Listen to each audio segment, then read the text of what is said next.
Fascinating people, fascinating places.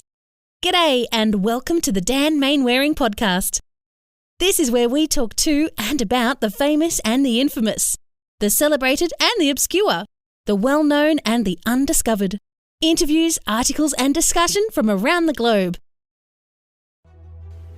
I've always had a fascination with heroic figures, and in the modern world there are few people with the level of skill and courage required to successfully land fighter jets on aircraft carriers. But a select few take it a stage further, embarking on a career even more hazardous: space travel. One such man is Jim Wetherbee, a decorated Navy veteran and space shuttle pilot and commander. After a distinguished career, he moved into the private sector and quickly realized the techniques he developed as a skilled aviator and astronaut could be applied not just to civilian enterprises, but to everyday life. His book, Controlling Risk in a Dangerous World, offers not just a fascinating insight into his remarkable career, it also provides a roadmap to survival that all of us can learn from. A lot of us, myself included, have or had aspirations to be an astronaut growing up. You're one of the minuscule group. You actually accomplished it. How did you go from childhood dream to actual astronaut? So good to talk to you, Dan. Yes, I feel very fortunate that I was able to fulfill my dream. I don't remember much before I was 10 years old, but suddenly when I was 10, I decided, in the youthful exuberance of a child, I'm going to be an astronaut. And it wasn't, I think I want to be, or maybe I will be. I definitely knew I was going to be an astronaut. Of course, as I grew older, I realized, well, that's not likely. There's too many people that want to do it and too few opportunities. So I really set about doing the next best thing that I could do at the time. So when it was time to go to college, I decided to study aerospace engineering because that really interested me. After college, I didn't want to get a real job, so I decided to join the U.S. Navy and learn how to fly. And that was wonderful, flying on aircraft carriers.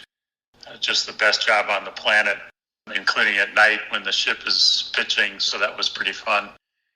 And I flew 2 cruises in the Mediterranean and then became a U.S. Naval test pilot, where I was tasked with testing new airplanes, the new F-18 at the time. And I absolutely loved that.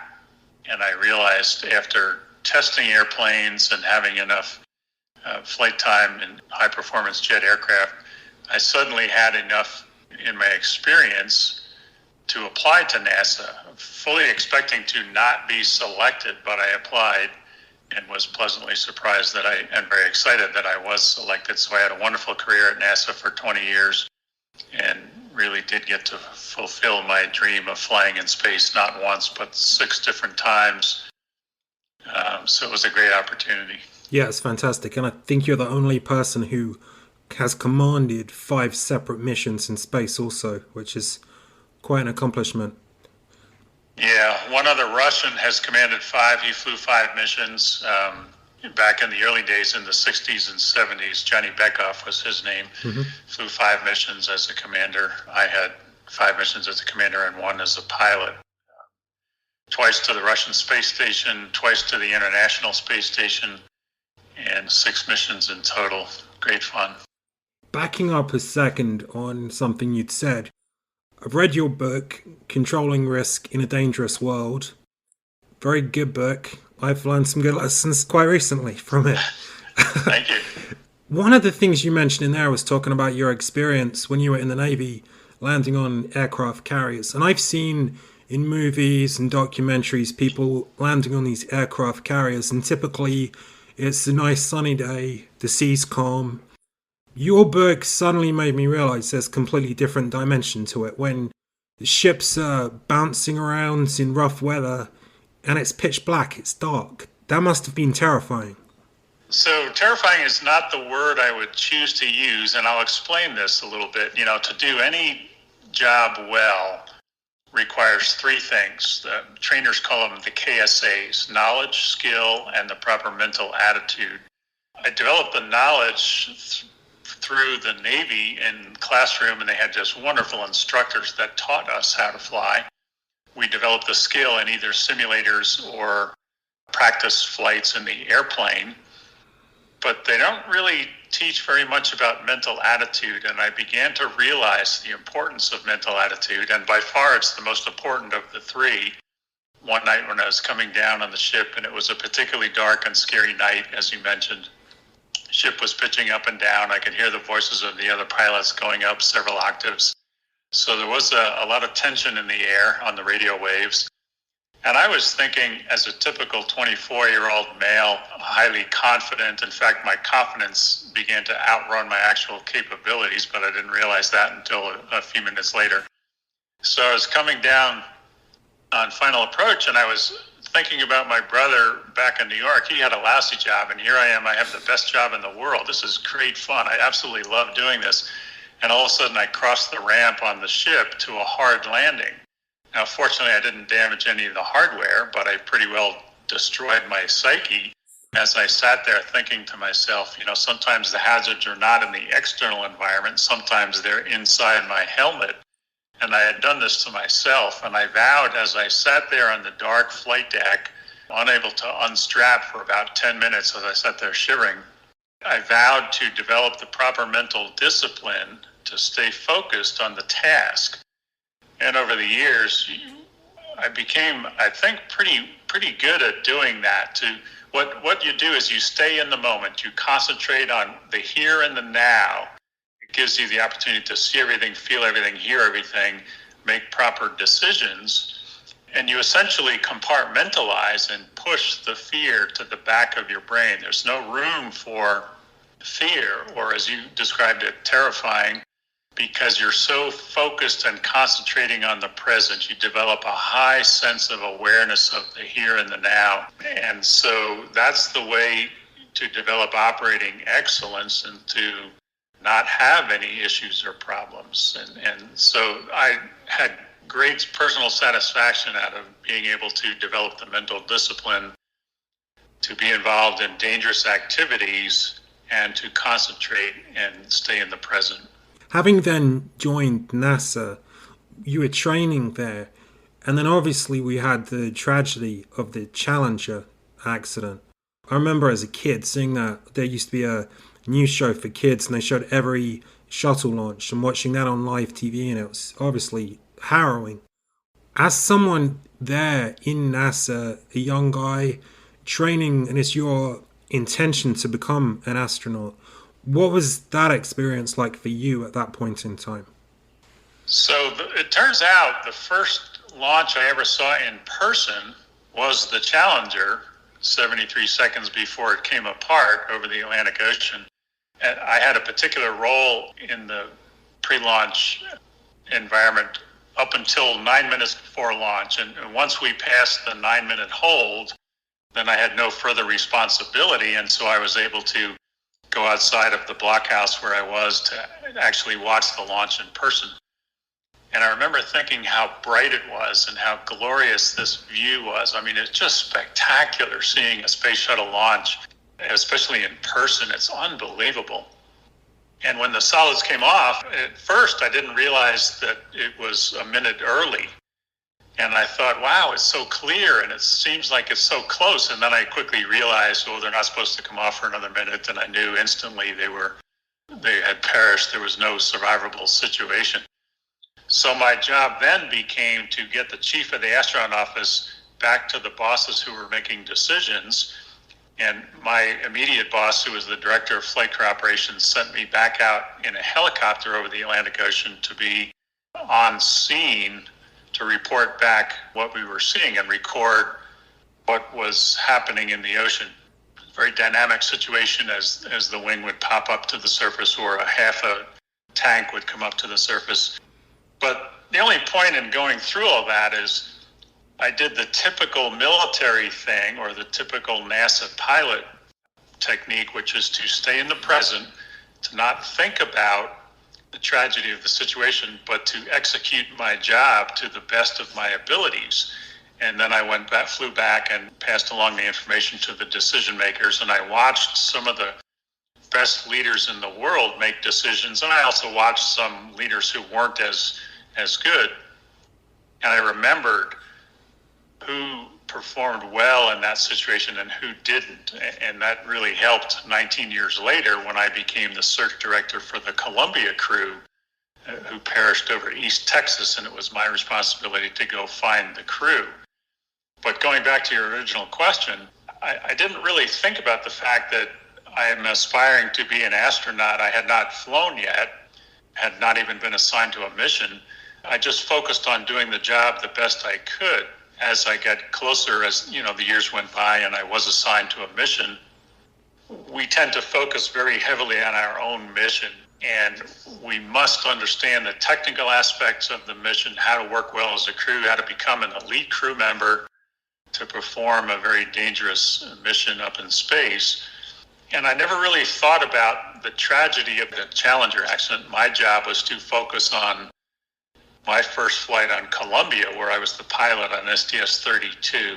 And I can honestly say I did not think about them at all when I strapped into the vehicle. It was all about our mission and how do I execute with operating excellence. You mentioned seeing the takeoff for the first time. I've seen a few different shuttle launches at Cape Canaveral from a safe distance of some miles, but even from far away, the most spectacular, intimidating, magnificent spectacle you're going to see. Just the sheer power of it, the lights, the sound is incredible, and that's watching it. You are in a little capsule sitting on top of that explosive event. What is that like? Well, you're absolutely right. If you ever see a launch on, and many people have on video, or even in person, which is a truly magnificent sight, it really looks like the vehicle is climbing very slowly and stately. But I'm here to tell you there's nothing slow about it. From the time that the two solid rockets ignite and the bolts are blown and the vehicle starts to climb, it's the most powerful feeling you could ever imagine. And it's very fast. The tower is visible out the peripheral vision of the commander. And it just drops away and you're gone in an instant. It's unbelievable how powerful this thing is. So at the time we had, right at liftoff, we weigh 4.5 million pounds. Inside the crew compartment, I weigh 190 pounds plus an 85-pound pressure suit for a total of 270 times 2 Gs. Instantly you weigh about 540 pounds sitting in your seat. Right. But again, you don't really think of the physical aspect of it until much later, till after you're on orbit.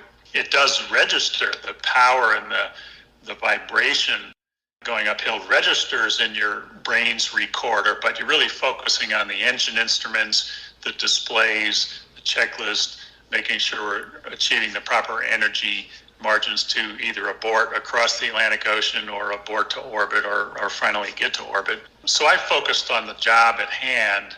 5 minutes after you're on orbit, when you finally have the power to come out of this mental hyper state of vigilance and focus, my first thought after all 6 launches was, oh man, what a ride. It's just pushes you so hard in the seat. It's just unbelievable. The force and the vibration, just spectacular. And the sights that you can see, just eye-watering.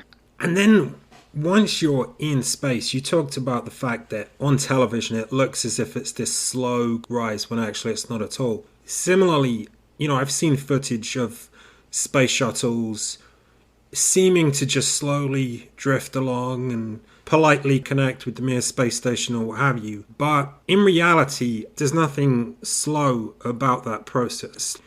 Exactly. But the sensation that the human has is actually the reverse. So up on orbit, we're traveling at 17,500 miles an hour. So we're really zorching across the surface of the Earth very quickly. And you see the Earth blowing by. I mean, your sense of speed is just incredible. But when you go up to dock with a space station, the task is a little bit different. You don't have the sense of the speed because you're both traveling at the same speed.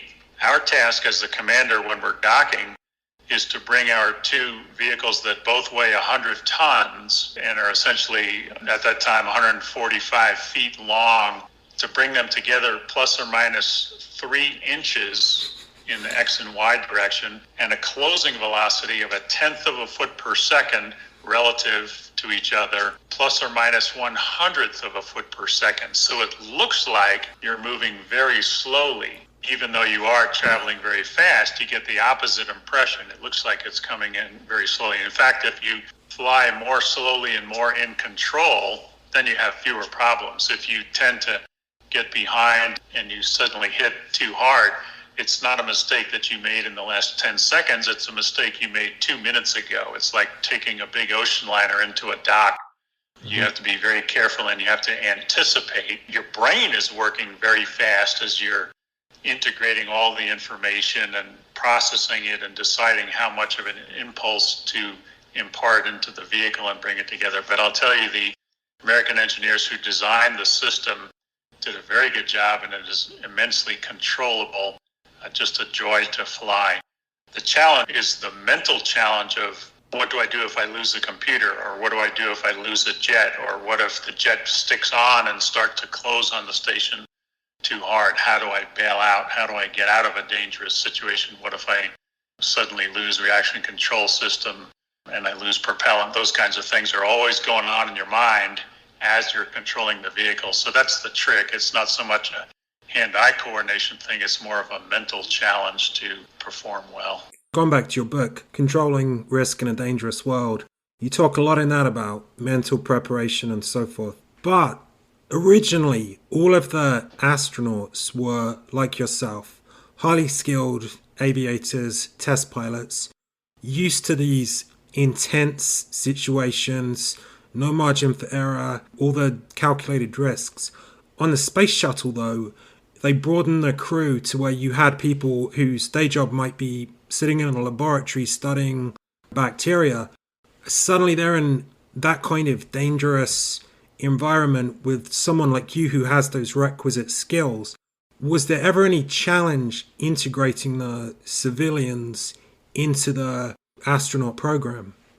Well, I actually had that opportunity to work a significant challenge. I had flown 4 times in my career. My boss looked at me. He was running all of human spaceflight, and he said, we're not operating as safely as we should. I'd like you to become the director of flight crew operations. And the only thing he told me was, don't let them have an accident. So the first thing I did after taking command of 150 Type A personalities who were the world's best at whatever they did, the first thing I decided to do was, how did we get into the situation where we're not operating as safely? And what we realized very quickly was exactly what you said. If we went back and thought in 1959, NASA hired from a cadre of military test pilots, specifically because that's the group that innately understood the principles of operating excellence, flight operations excellence. And we didn't have time to train people to understand the kinds of things that you're talking about. But over the years, as you mentioned, we did begin to hire more and more scientists, doctors, engineers, number one in their field, best in everything they've ever done, but they didn't really understand innately the principles of flight operations excellence in dangerous environments. And so we wrote down the principles of operating excellence and then developed the techniques that we should be using. That was my job, and that's how I ended up writing the book. It's the 30 techniques of operating excellence that we developed in the Astronaut office to help people who didn't really grow up in an aviation background to understand the ways to not only prevent all accidents, but also to be more productive and increase performance on orbit because we're operating with higher quality. So it was a challenge, but once you define and describe the techniques of operating excellence, they were very quick learners, and we get out of that situation pretty well.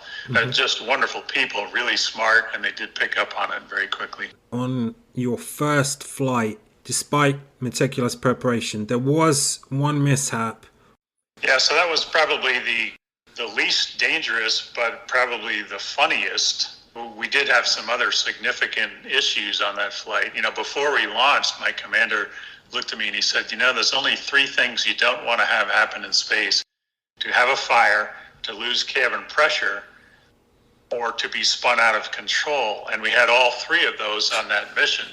But the one you're talking about it turned out to be a water leak. My commander we were on orbit, and he was looking down in the bilges where the lithium hydroxide canisters, where we scrub CO2 out of the atmosphere so that we can function for 2 weeks in a closed environment. And he saw that the humidity separator, which is designed to take humidity out of the atmosphere and dump it into a wastewater tank, was beginning to leak.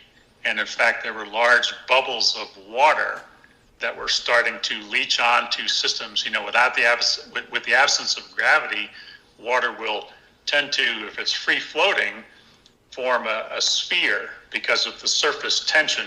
And it will sort of oscillate, but if it attaches itself to something, it will leach down and it will start to soak into electronic equipment, computers and such.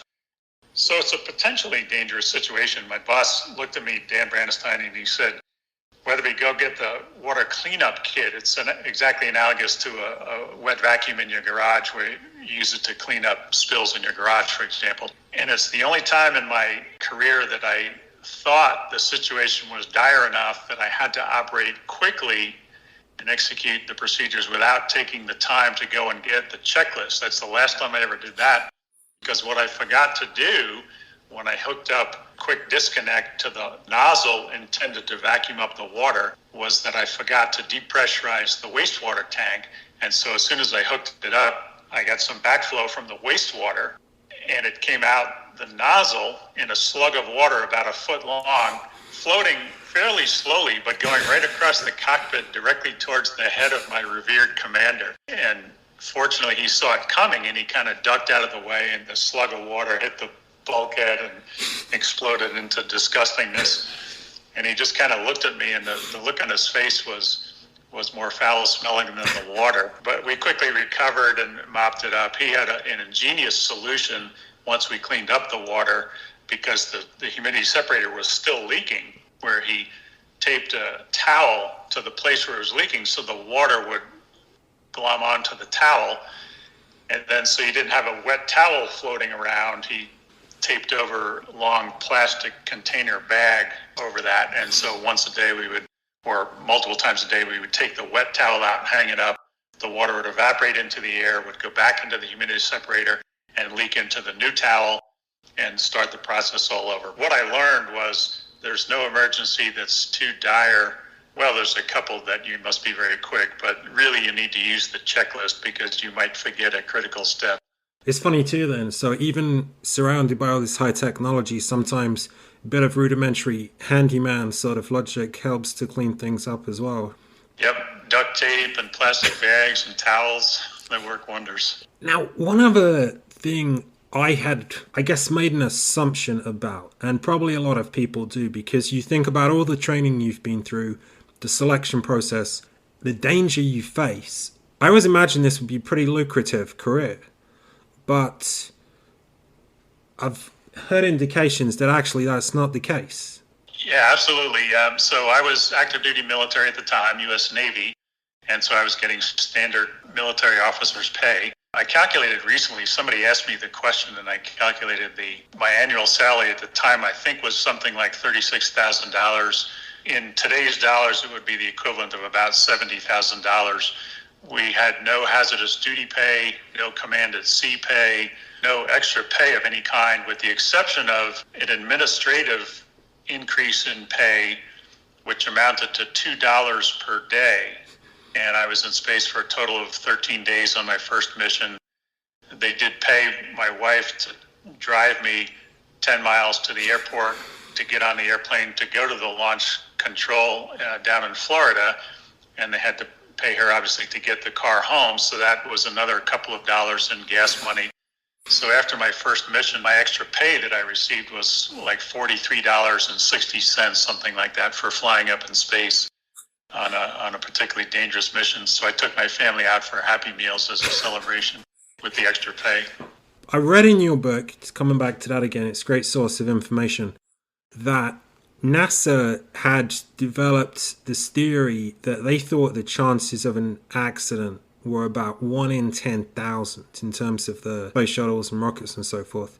Obviously, that reality was completely different. So by the time Columbia happened, not that long in terms of number of missions after Challenger, in your book you talk about things like when the executive governance start pushing projects along, lose touch with the people on the ground doing the work. Do you think those kind of breakdowns had an impact on the Columbia? There's no way to say for sure, but I speculate that those kinds of executive influences affect every company, especially ones that have accidents. The executives are doing what they think is required for their job, and so their job is to encourage the workforce to be productive. But they really have to be careful about how they encourage the workforce. Executives who tend to focus on results, and there's nothing wrong with results. That is the bottom line of a company. Any endeavor, it is the most important thing. You're trying to achieve goals and accomplish missions and do things.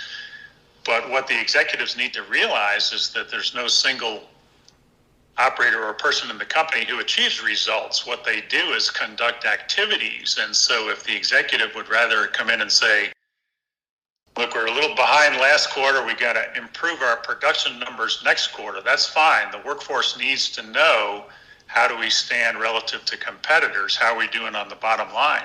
But the very next paragraph out of their mouths should be, and here's how we're going to improve the quality of our results. We're going to work on the quality of our individual activities, and I'm going to help you work better, to work smarter. Here's how we can improve the quality of what we're doing. That's how you end up with better results. Results are nothing more than an integration of many activities over a long period of time. And by the way, a single poor quality activity can create disastrous results, especially in a dangerous business. Right now, we have space tourism is suddenly a thing. We have Elon Musk, he wants to build a colony on Mars. We have Russia, China, America with the Space Force, all looking at weaponizing space. Where do you think our focus should be in terms of how we interact with and utilize space technology? The first question is, should we go into space? And I absolutely believe that we should. And there are about 5 different reasons why we should continue to go into space. Number one, technological advancements, which keep our country strong. We have the benefits of the space program in all kinds of technology, GPS satellites and communication. Just about anything you look in a room, you can find something that was developed long ago for the space program. Secondly, biomedical advancements. If we learn how the body works in space, we can help people on Earth with diseases down here. We should be an inspiration to students and young people to become engineers and doctors and scientists. We need a safe haven in case we do get hit by an asteroid someday. We want to have the ability to be living and operating in space. And then finally, I think it's our human destiny to explore and to try to increase our knowledge. So that's why I think we should go into space. I think the space program now is in a natural progression that we see in all kinds of industries and transportation in the past, where now it's time to privatize, allow civilian companies to try to make money in space, to create products in space, to have industry in space, including space tourism. I think that's coming, and we just have to make sure that we're doing it correctly, that we don't lose sight of the fact that it's a very dangerous business. And you cannot cheat the gods of engineering and physics. The laws of engineering and physics will not be denied. So you really have to do it properly with high quality and operating excellence. So I'm all for Elon Musk, and Jeff Bezos has got a great facility where he's fabricating some rockets down at the Cape. And we do intend to have industries in low Earth orbit, and then to the moon, and then on to Mars someday. So it's a pretty exciting time to be alive, especially if you're young and thinking about joining the space program. I would say absolutely yes, do so.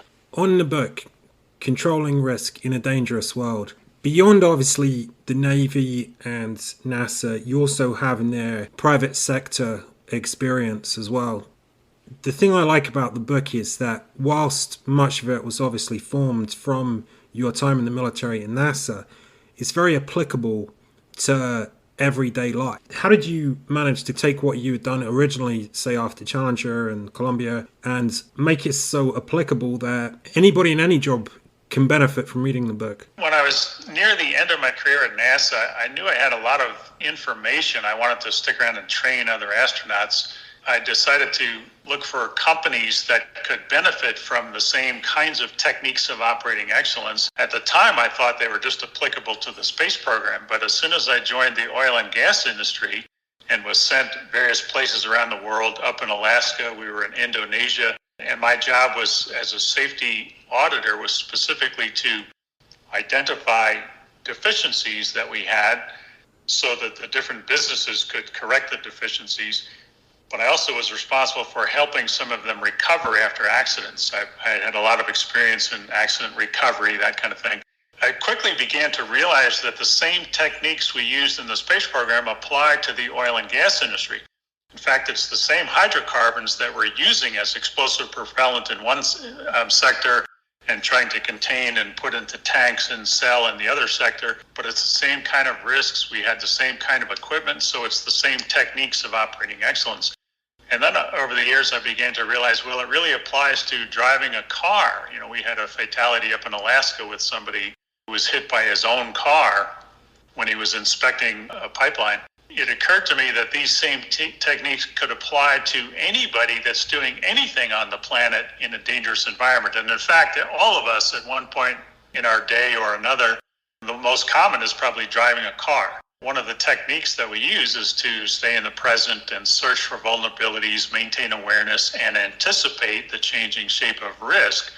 So if you master that technique, I can almost guarantee you're not going to have a car accident. So I've been driving for 40, 50 years. I've never had a car accident because I stay in the moment. I don't think about the meeting that I'm late for, or my arrogant boss, or why did he yell at me, or something else. I stay in the moment and I try to focus on the other hazards around me.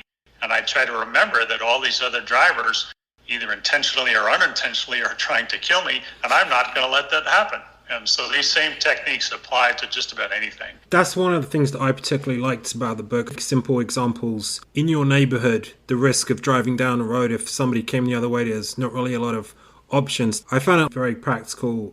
Coming from a completely different industry, I could see the mechanics of it or how you broke it down.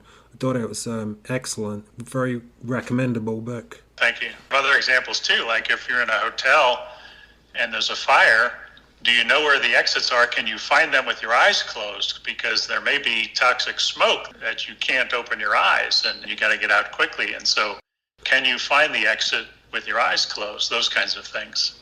I would probably be stumbling around in the dark. Well, the other thing is, most people who succumb in a fire, they don't die from the flames, they die from the toxic fume.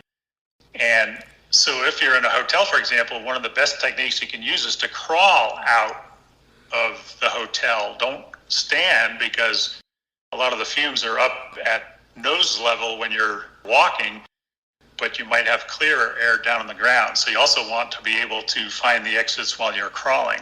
It's fairly easy to identify the known risks now, but how do we find the unknown risks that could evolve? It's a very challenging thing to do. I once had an executive in an aeronautical company ask me, how do we find the next accident if we don't know where to look?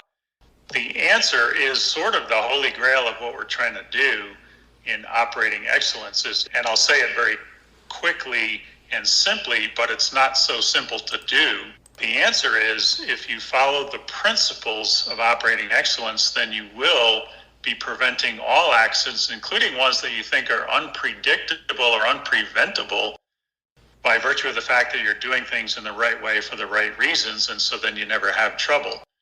There are other techniques to identify the very small divergences from normal expected patterns of behavior. The quicker you can identify these divergences, and it's a very challenging thing to do, the more easy and the more quick the solution can be to avoid or predict and prevent the next accident.